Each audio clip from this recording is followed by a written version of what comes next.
සුබ දවසක් සියලු දෙනාට. අදත් අපි පුංචි දැනුවත් කිරීමක් කරන්න සිරෝන් බුද්දිස්ට් ඇකඩමිය ආයතනයෙන් පුංචි දැනුවත් කිරීමක් කරන්න අපි අධ්‍යාපනය සම්බන්ධයෙන් තමන්ගේ බුද්ධිය අවදි කරන්න හිතන්න පුරුදු කරන්න යම්කිසි කාරණයක් අපි උගන්වන්න බලාපොරොත්තු වෙනවා.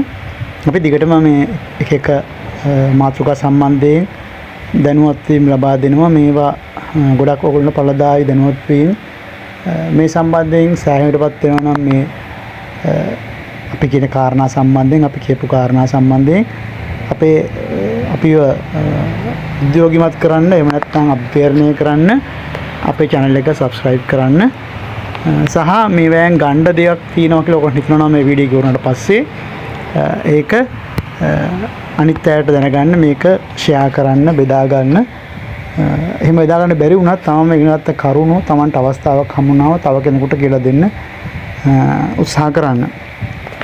අපි පොඩ්ඩක් අද කතා කරන්න යන්නේ උගත් පුද්ගලයෙක් කියන්නේ ඉගෙන ගත්ත කෙනෙක් කියන්නේ කවුද? ඒ කියන්නේ අධ්‍යාපනය ලැබලා ඉන්න උගතෙක් කියන්නේ කවුද? එයාගෙන් බලාපොරොත්තු වෙන්නේ මොකක්ද කියලා. අපි සාමාන්‍ය ඉගෙන ගත්ත කෙනෙක්ගෙන් ඔය ඉගෙන ගන්න ළමයෙක්ගෙන් ඔය මොන හරි අධ්‍යාපනය ලැබපු ළමයෙන් ඇහුවොත් එහෙම අවසන් කරපු ළමයෙක්ගෙන් එහෙම නැත්නම් අධ්‍යාපනය ලබන ගමන් ඉන්න කෙනෙක්ගෙන් ඇහුවොත් එහෙම කියන්නේ මම වෛද්‍යවරයෙක් වෙන්න මම කවුරු හරි ඉංජිනේරුවෙක් වෙන්න ඉගෙන ගන්නවා කියලා. ඊට පස්සේ අවසානයේදී ඉගෙන ගත්තට පස්සේ අපිට දකින්න ලැබෙන්නේ ඒගොල්ලෝ හොඳ රැකියාවක් කරලා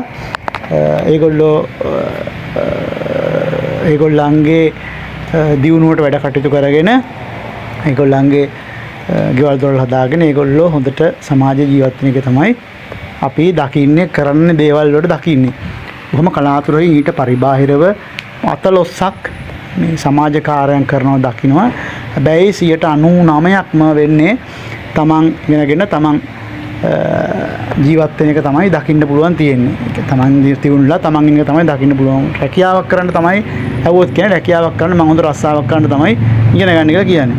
හැබැයි ලෝකයේද වෙනස් ගොඩාක් වෙනස් සාම්ප්‍රදායික අධ්‍යාපනයේ තමයි ඒ ගුරුවරයාගෙන් දරුවට දැනුම මාරු වෙන එක තමයි අපේ සාම්ප්‍රදායික අධ්‍යාපන ක්‍රමයේ තියෙන්නේ. ගුරුවරයා කියලා දෙනවා. ඒකෙන් එහා ගිය එකක් තමයි අධ්‍යාපනය කියලා කියන්නේ. දැන් මේ අධ්‍යාපනයේ කාරණා කීපයක් අපි උගත් පුද්ගලයන්ගෙන් බලාපොරොත්තු වෙනවා. විශේෂයෙන්ම ඒගොල්ලෝ දැනුම කුසලතා වටිනාකම් ආකල්ප වල එකතුවක් අපි යාගෙන් බලාපොරොත්තු වෙනවා. උගෙන ගත්තා කියන්නේ මේ ටිකේම එකතුවක්. ඒගොල්ලන්ගෙන් ඒ මූර්තියක් දකින්න අපි උත්සාහ කරනවා. ඒකට තමයි අපි අධ්‍යාපනය ලබලා දෙන්න ඕනේ. ලබලා දෙන්න ටාගට් කරන අපේ ඔබ්ජෙක්ටිව් වෙන්න ඕනේ. අපේ අරමුණු වෙන්න ඕනේ. අධ්‍යාපන පාඨමාලා ඔක්කොම යමක් කරනවා නම් අධ්‍යාපන සම්බන්ධයෙන් දෙයක් ફોකස් කරනවා නම් දැනුම කුසලතා වටිනාකම් සහ ආකල්ප වල එකතුවක් ඒගොල්ලන්ගේ ඒ වෑන්දෙන් මුරුතුමත් දකීමක් තමයි අපි අපේක්ෂා කරන්නේ. මේකෙදී අද ලෝකයේ උගත් පුද්ගලයෙක්ගෙන් අපේක්ෂා කරනවා ගණනාවක් කරනවා. ඒ පළවෙනි එකක් තමයි විවේචනාත්මක චින්තනය කියන එක. විවේචන චින්තනය කියන්නේ දෙයක් තර්කානුකූලව ගැටලුවක් වුණාම තර්කානුකූලව ඒක විශ්ලේෂණය කරලා බලලා ඒකට දැනුවත්ව තීරණයක් ගන්න පුළුවන්කම තමයි විවේචනාත්මක චින්තනයෙන් ගැටලු විසඳනවා කියලා කියන්නේ. මේක අපි උගත් පුද්ගලයෙක්ගෙන් බලාපොරොත්තු වෙනවා දැනුවත්ව තීරණ ගන්න ඕනේ. ගැටලු ඒ කියන්නේ ගැටලු නිර්මාණශීලී ප්‍රවේශයක් අරගෙන ප්‍රායෝගික විසඳුම් තියෙන්න ඕනේ. ප්‍රායෝගික නැති විසඳුම් ගන්න එක එයාගේ අධ්‍යාපනයේ ෆේල්. එයාගේ අධ්‍යාපනයෙන් ඇති වැඩක් නැහැ. එයාට ප්‍රායෝගික විසඳුමක් ගන්න බැරි නම් තර්කානුකූලව හිතලා ඒ ගැටලුව විශ්ලේෂණය කරලා කරන්න බැරි නම් ඊළඟට දෙකයි බලාපොරොත්තු වෙන ඵලදායී sannivedanaය. ඒ කියන්නේ ලියනකොට කතා කරනකොට පැහැදිලිව තමන්ගේ අදහස ප්‍රකාශ කරන්න පුළුවන් වෙන්න ඕනේ. එයා හොඳට ක්‍රියාශීලී සවන් දීලා ඒ සවන් දීමට අර්ථවත් ඒ කියන්නේ සවන් දීලා තමයි එයාගේ අර්ථවත් සංවාදයක් ගොඩ ගන්නට පුළුවන් වෙන්න ඕනේ. එයාගේ ලියන එක කියන එක කතා කරන එක පැහැදිලි වෙන්න ඕනේ සහ ක්‍රියාශීලව සවන් දෙන්න ඕනේ කෙනෙක්ගේ දෙයකට සංවාදයකදී වගේ කියන්නකෝ. අර්ථවත්ව ඒක සංවාදය දෙන්න ඕනේ එයාගෙට අහන්න දීලා. තුන්වෙනි බලාපොරොත්තු වෙනවා එයා ජීවිත කාලය පුරාම අධ්‍යාපනය ලබනවා කියලා. ඒකේ නිතරම කුතුහලයෙන් තමන් දැඩි දුරටත් අධ්‍යාපනය ලබමින් තමන්ගේ ශේෂ්ඨවල නව සොයා ගැනීම මොන හරි කළා තාක්ෂණයේ පැත්තට ගිහිල්ලා ඒ තාක්ෂණය ඒ පරිවර්තනය වෙලා නව තොරතුරු හොයාගෙන අලුත් දෙයක් හොයන්න, කියන්නේ තාක්ෂණික ඉස්සරහට යන්න, නව තොරතුරු හොයාගෙන ඉස්සරහට යන්න එයා ජීවිත කාලය පුරා අධ්‍යාපනය ලබන්න උනන්දු වෙන කෙනෙක් වෙන්න ඕනේ. ඊළඟට වැදගත් කාරණා සදාචාරාත්මක අඛණ්ඩතාවය තියෙන. කියන්නේ මේ එයාගේ අවංකභාවය, සාධාරණත්වය, වගවීම වගේ සමාජ අපේක්ෂා කරනවා එයාගෙන්. ඊට පස්සේ දයානුකම්පාව, සාකම්පණය, යුක්තිය, ඒ වගේ දේවල් බලාපොරොත්තු වෙනවා එයාගෙන් අපි. සමාජය බලාපොරොත්තු වෙනවා. එතකොට ඊළඟ තමයි සමාජ වගකීමක් අපි බලාපොරොත්තු වෙන එයාගෙන් ඉගෙනගත්ත කෙනෙක්ගෙන්. ඒ කියන්නේ ප්‍රජාවේ යහ පැවැත්මට එයා දායක වෙන්න ඕන කියලා අපි හිතනවා. එයා දායක වෙන්න ඕන කියලා බලාපොරොත්තු වෙනවා. ඒක තමයි අධ්‍යාපනයේ එක අරමුණක්. ඒ කියන්නේ එයා විවිධත්වයට ගරු කරන්න ඕනේ, සමානාත්මතාවයට මේ සමානතාවය ප්‍රවර්ධනය කරන්න ඕනේ. කියන්නේ විවිධත්වය එක එක භාෂා, ආගම්, ජාතීන් යාට ගරු කරන්න ඕනේ. ඒගොල්ල සමානාත්මතාවය වෙනුවෙන් පෙනී ඉන්න ඕනේ. ඒවා ප්‍රවර්ධනය කරන්න වැඩ කරන්න ඕනේ. ඊළඟට ජාත්‍යන්තර දැනුවත්භාවයත් බලාපොරොත්තු වෙනවා. ගෝලීය වශයෙන් දැනුවත්භාවය යාගේ ගෝලීය තියෙන ප්‍රශ්න, ජාත්‍යන්තර ප්‍රශ්න මොනවද? විවිධ සංස්කෘති මොනවද? ඒවා තේරුම් ගන්න උත්සාහ කරන්න ඕනේ. ඒවා මේ ඊට පස්සේ එයා ඒ ජාත්‍යන්තර පුරවැසියෙක් ලෙස එයාත් ඇතුළත් වෙන හින්දා ඒ ගැටලුවකදී වගකීමෙන් කටයුතු කරන බලාපොරොත්තු වෙන අයෙන් අපි උදාහරණයකට ජාත්‍යන්තර ප්‍රශ්නයක් ගැන අපිට ආටිකල් එකක් දකින්න ලැබෙනවා. අපිට කමෙන්ට් එකක් දානවා. ඒ කමෙන්ට් එක දාන්න ඕනේ ගැටලුවක් ඇති නොවෙන්න. එයාගේ වගකීම ඇතුළත තමයි වගකීම ඇතුළත තමයි එකට සම්බන්ධ වෙන්න ඕනේ. ඒක තමයි මම සරලව පැහැදිලි කරේ නිකන්. ඊළඟට චිත්තවේගී බුද්ධිය. ඒ කියන්නේ එයාගේ හැඟීම් කළමනාකරණය කරගන්න ස්වයං දැනුවත්භාවය යාට පෙන්눔 කරන්න ඕනේ. හැඟීම් කළමනාකරණය කරගන්න යාට දැනගන්න ඕනේ. ඒ කියන්නේ තමන් දැනුවත් වෙලා, තමන් ස්වයං දැනුවත් වෙලා දැනුවත්භාවය පෙන්눔 කළා තමන්ගේ හැඟීම් කළමනාකරණය කරගන්න යාට පුළුවන් වෙන්න ඕනේ. ඊට පස්සේ බලාපොරොත්තු මේ මොනවද? වෘත්තීය නිපුණතාවය. වෘත්තීය නිපුණතාවය කියන්නේ එයා තෝරාගත් ශේෂ්ත්‍රයේ විශේෂඥ. කියන්නේ එයා තියාරග මොනවා ශේෂ්ත්‍රයක ඉගෙනගත් ශේෂ්ත්‍රයක විශේෂඥතාවයක් බලාපොරොත්තු වෙන සමාජයගෙන්.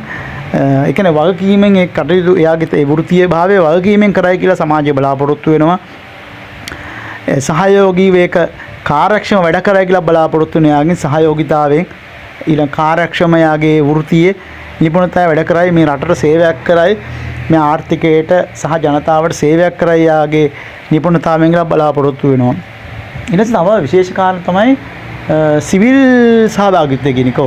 සිවිල් සහභාගීත්වය කියන්නේ එයා මේ මානව හිමිකම්, සමාජ සාධාරණත්වය, තිරසාර භාවය වගේ දේවල් වෙනුවෙන් ප්‍රජාතන්ත්‍රවාදීය වෙනුවෙන් ක්‍රියාශීලීව සහභාගී වෙන්න ඕනේ, දායකත්ව දක්වන්න ඕනේ, ඒ වෙනුවෙන් පෙනී ඉන්න ඕනේ.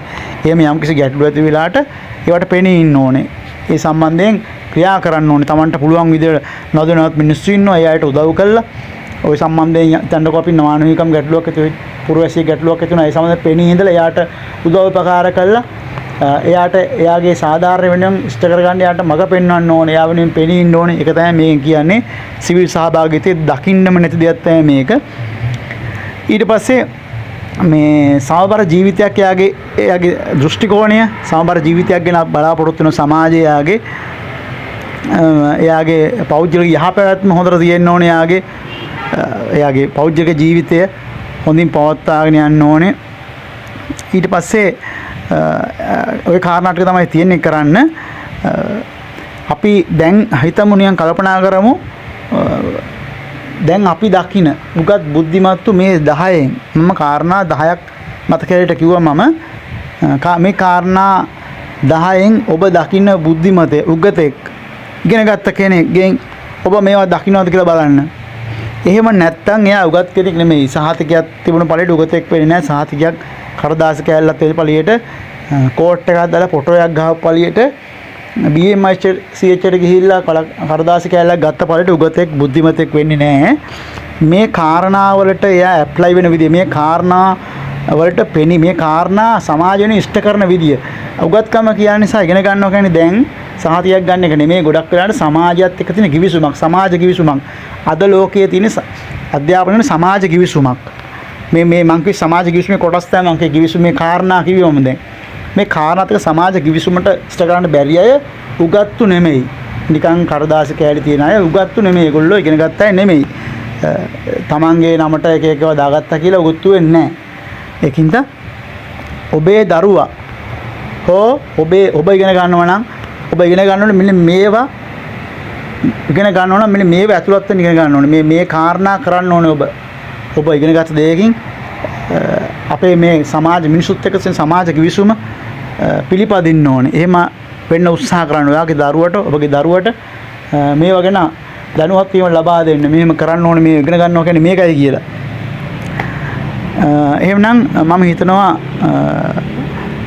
දැනුමක් ලැබෙන්නේ නැති කියලා මේ කියපු කාරණා ටිකෙන් මේවා ඕගොල්ලෝ දැනුවත් වෙන්න ඒ වගේම අනිත්තර කියලා දෙන්න ඉගෙන ගන්න ළමයින්ටත් කියලා දෙන්න තමන් ඉගෙන ගන්නකොට අපි සමාජයේ මේ බලාපොරොත්තු වෙන මිනිස්සුන්ගෙන් මේවා සමාජයෙන් ඉෂ්ට කරන්න බලාපොරොත්තු වෙන්න කියලා තමන් ජීවත් වෙලා තමන් ඉගෙනගෙන තමන් රස්සාවක් කළා තමන්ගේ ජීවිත සාර්ථක කරගන්න විතරක් නෙමෙයි ඉගෙන ගන්නවා කියන්නේ එහෙම නැත්නම් කඩදාසියකට තියාගෙන ෆොටෝ ගහලා එල්ලලා තියාගෙන නෙමෙයි අධ්‍යාපනය කියන්නේ මෙන්න මේකයි කියලා ඔබට පැහැදිලි කරලා දෙන්න පුළුවන් වෙනවා. එහෙනම් ගොඩක් ස්තුතියි මේකට සවන් දුන්නාට මේ වීඩියෝ එකේ යම් කිසි දෙයක් ගන්න තියෙනවා නම් මේකේ කෙලින්ම අපි කතා කරන්න ඕන දේවල් මොකද කියන්න ඕන දේවල් කියන්න ඕනේ. මොකද ඒතකොට තමයි හරියන්නේ ඕක. නැත්තම් හරියන්නේ නැහැ කියන්න ඕන දේවල් හරියට කිව්වේ නැත්නම් පැහැදිලිව කියන්න ඕන කාරණා අපි කියනවා. කිසි ප්‍රශ්නයක් නැහැ. වීඩියෝ එක හොඳයි කියලා හිතනවා නම් අපේ වීඩියෝ එක ෂෙයා කරන්න අපිට සහයෝගයක් දෙන්න කියලා මේක වටිනා වැඩක් කියලා හිතනවා නම් ඔබට පුළුවන් අපිට subscribe කරලා දායකත්වයේ දක්වන්න අපි ඉදිරියටත් අපි මේ සම්බන්ධයෙන් දැනුවත් කරන අධ්‍යාපනය සම්බන්ධයෙන් සහ අනිත් කාරණා සම්බන්ධයෙන් පොඩි කාරණා සමහර ඒවා ඔයගොල්ලෝ දන්නවම දේවල් තමයි මොනවද ඥානත මතක් කරනවා. ඒකට තමයි අපිට මොටිවේට් වෙන්නේ මිනිස්සුන්ට අපි අමතක වෙනවා කොහොමද අපි හැමෝටම. එහෙනම් ගොඩාක් ස්තුතියි මට සවන් දුන්නට. එහෙනම් මම නවතිනවා මෙතනින්. ගොඩාක් ස්තුතියි.